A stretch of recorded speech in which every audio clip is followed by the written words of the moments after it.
Hey guys, let's talk about doing some shading and highlights and how to use gradients and some other effects to create a really nice image. So let me set this up here and we'll get started.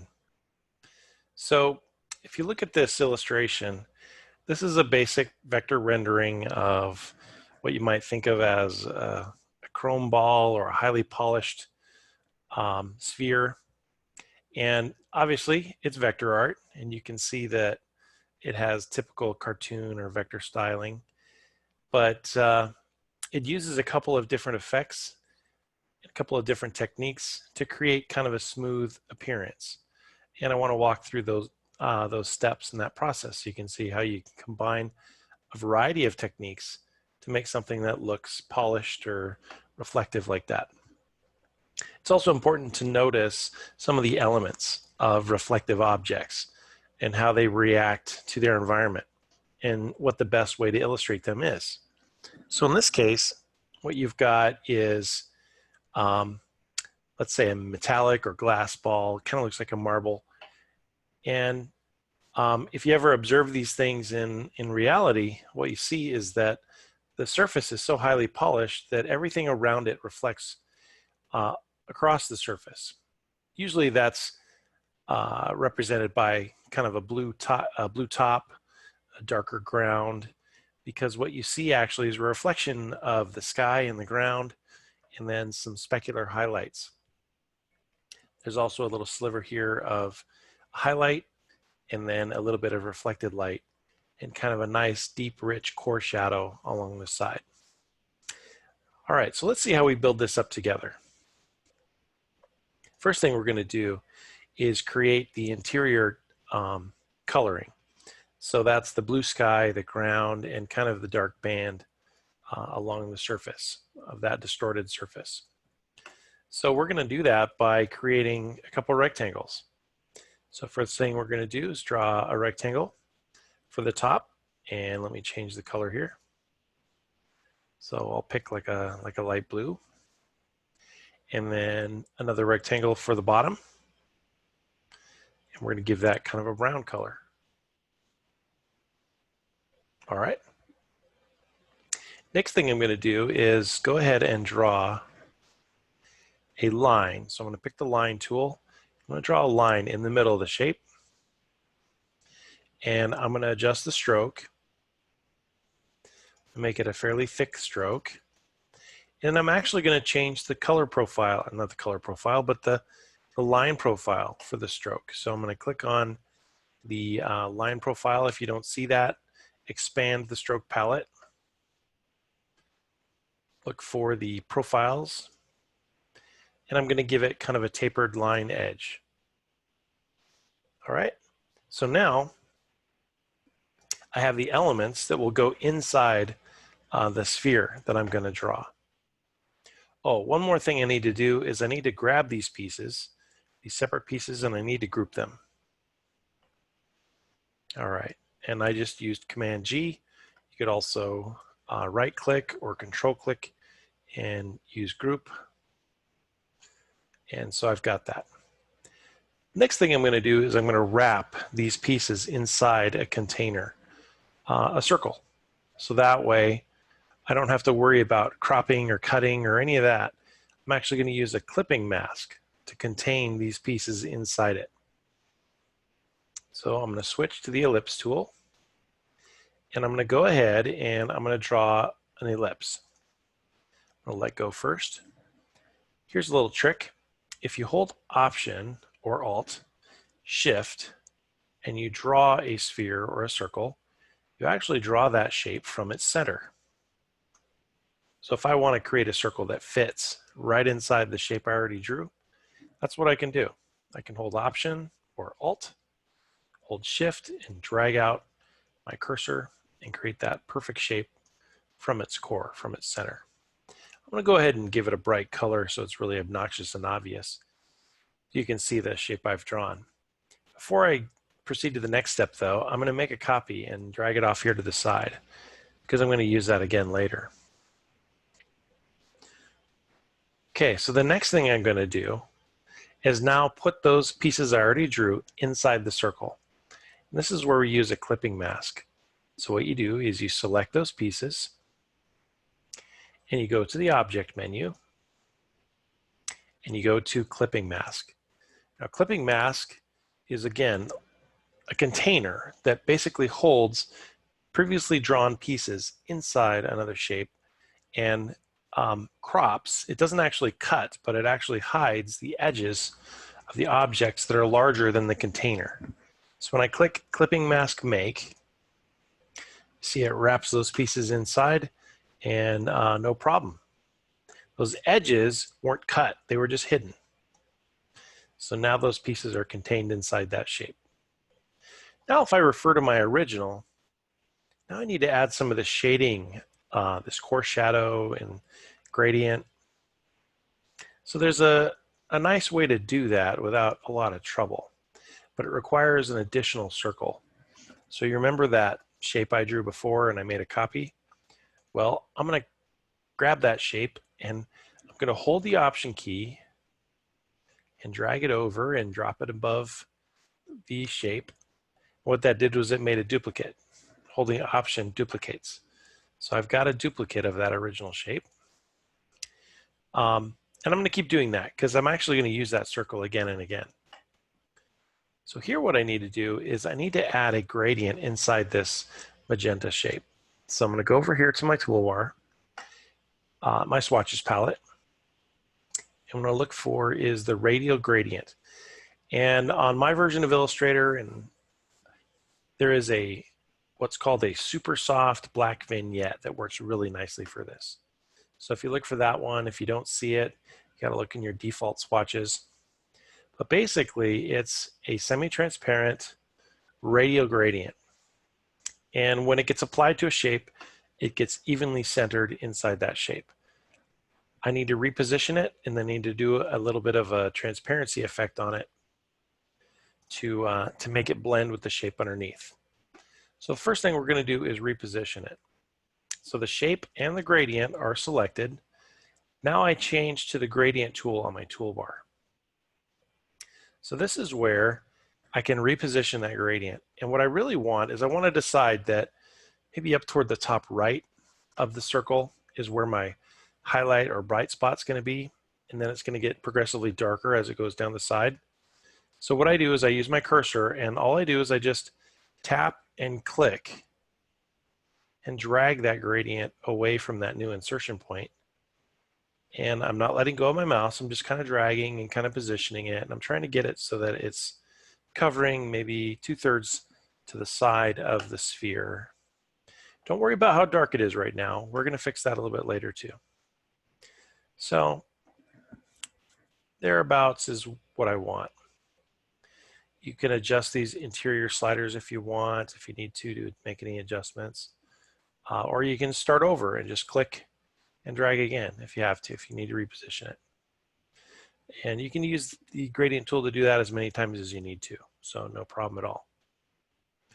Once you get that gradient in position, now I can go ahead and switch to the next step, which is going to be to blend this new gradient with the shape underneath.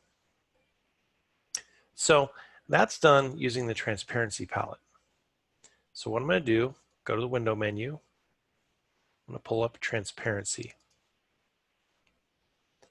Now some of you may recognize transparency from Photoshop. And in the transparency palette, you have blending modes. These blending modes are very similar to the blending modes you find on Photoshop layers. And so what it does is it allows you to blend one object in a raster effect over the top of one beneath it. And the one that's going to work really good for this is multiply. And what multiply does is it takes your top shape and it blends it with the lower shape, merges the colors, merges the shapes, makes it look really solid. But what it did was it kind of darkened the colors, probably a little too much. So I can just adjust and dial back the opacity. So somewhere around like, 80, 90% looks pretty good. And check that out, it already looks better. So now I've kind of got that gradient, that bright spot, That shading on there, it's starting to look pretty good. Now I need to add a few more effects, like the rim light, the spotlight, the reflected light, and a cast shadow. Let's go ahead and do the spotlight. So you can have a little fun with this. Just switch to your ellipse tool and just draw another circle. And here it's kind of funny. It kind of looks like the Death Star, actually. Not the look I'm going for, but it's acceptable. Notice how it inherited that black vignette that I'd already made before. I need to switch that so it becomes like a solid white. Also, notice it remembered the transparency setting that I had used on the previous shape. That transparency palette is still open, and it switched that shape to be multiplied at 90% opacity. That's why even though I filled that shape with white, it's invisible. I need to go to the transparency palette and make sure this is normal, and I'm going to make that opacity 100. So sometimes you can get yourself in trouble when you're using transparency or other special effects. Illustrator remembers that, and so the next object you draw might apply those settings, and you might get lost and think, hey, what's going on? It's not working. All right, so here we are. I've got my little circle. I'm going to distort it a little bit, maybe even rotate it, kind of get it where I want it to be. But it's still got a very harsh edge. Let me show you how to fix that. If you go to the Effect menu, and you can go to the Blur menu, we're looking for Gaussian Blur. I click on Gaussian Blur. Now, Gaussian Blur is another raster effect, something inherited from Photoshop. Basically, we'll take a vector shape and make it look like it's blurred, which in this case does a really nice spotlight. Click Preview, you can see what it's doing, and then adjust the radius. The radius of that blur makes it stand out a little more. There we go. I'm just trying to soften that edge a little bit, and then click OK. Now that object still has the underlying core of vector art, but the way it looks, its appearance has been blurred or blended. You can change the opacity if you want. You can even try a blending mode on it. Soft light or overlay. You know, there are a variety of different things you can do. In this particular case, I think a slight 90% opacity white is kind of the desired effect I wanted. And for fun, I'm going to add another little spotlight here.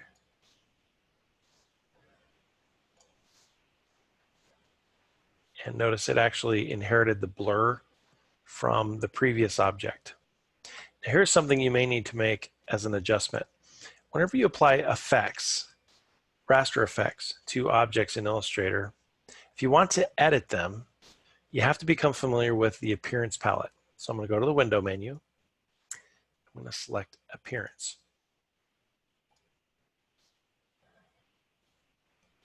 Okay, so here I have that little white shape selected, and you'll see in the Appearance palette it shows everything that exists on that object. It has no stroke, it's got a white fill, it has a default opacity, and there it is, it has a Gaussian blur applied to it. Well, if I want to adjust that, I can click Gaussian blur right there, and I can change the blur on that one particular object. Or I can remove it entirely. In the Appearance palette, I can hit delete and it removes it. This is almost like an adjustment layer, but that you might find in Photoshop. But in Illustrator, it's called an appearance. So again, because this new shape inherited some of those properties from the previous shape I drew, I got to know where that Appearance palette is so that I can make adjustments on that object the next time. Okay, so there I got my little extra highlight, and I got the little spotlight.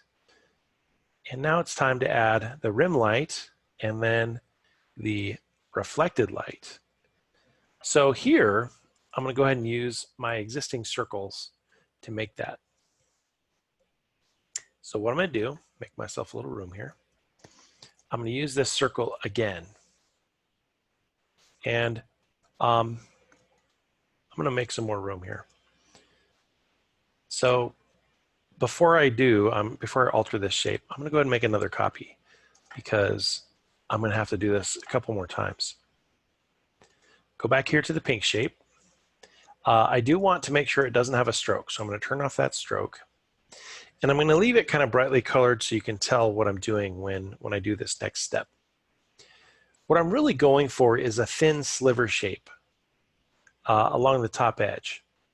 And so actually, the easiest way to create that is going to be to take a duplicate of this and cut it out of the shape beneath it. So if I take this and I hold Option and I click and I drag, I let go, I've actually duplicated that shape. And that shape is now superimposed over the previous one, right? So what's the simplest way to cut the green shape out of the pink shape and leave myself with a pink little sliver? Well, if you were screaming at your screen, Shape Builder, you were right. I could also use Pathfinder and do like minus front, but in this case, I'm going to use Shape Builder. Come over here to the toolbar, click on Shape Builder. And when you want to remove something using Shape Builder, you have to press Option. And notice the cursor gets a little minus on it. And you click and drag through an object with that minus and then let go. It cuts it, deletes it, gets rid of it. Okay, change back to my selection tool, bring this puppy over. And oh, here's another thing that just happened. I just noticed. Because this original circle was a duplicate of a lower shape, it's actually showing up underneath the gradient shape and the highlight shapes. So this might cause a little trouble for you as you're trying to orient your objects. Notice how if I try to grab that shape, it won't let me grab it because that gradient shape is above it. So something I do need to remember is I need to bring this one over, but I need to bring it in front of everything else. If you remember how to do that, you Object, Arrange, Bring to Front. So that way I don't layer this accidentally underneath those other pieces. Now it is possible to fix that in other ways. If you go to Layers, you can reposition it if you need to, if you're looking for it. But in any case, just a little tip. Because that shape was a copy, it's going to show up underneath the secondary pieces you drew. Okay, now it's time to change that to white. And I think the best thing for this one is just going to be lower the opacity a little bit. Get it down into a range that it's slightly visible, but not too super bold. I'm going to scale it a little bit too, so it's a little bit smaller. It's in the right spot. There we go.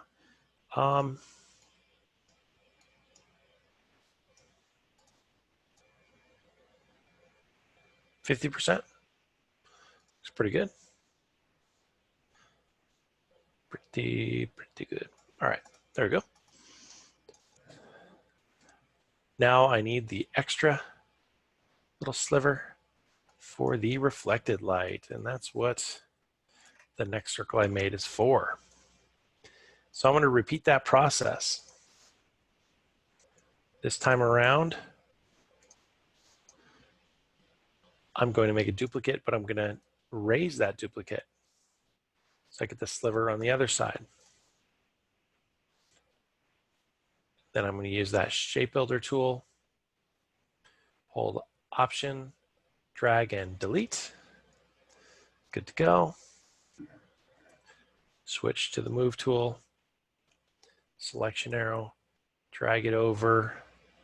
Got to remember to bring it to the front. And then this one, switch to a white color.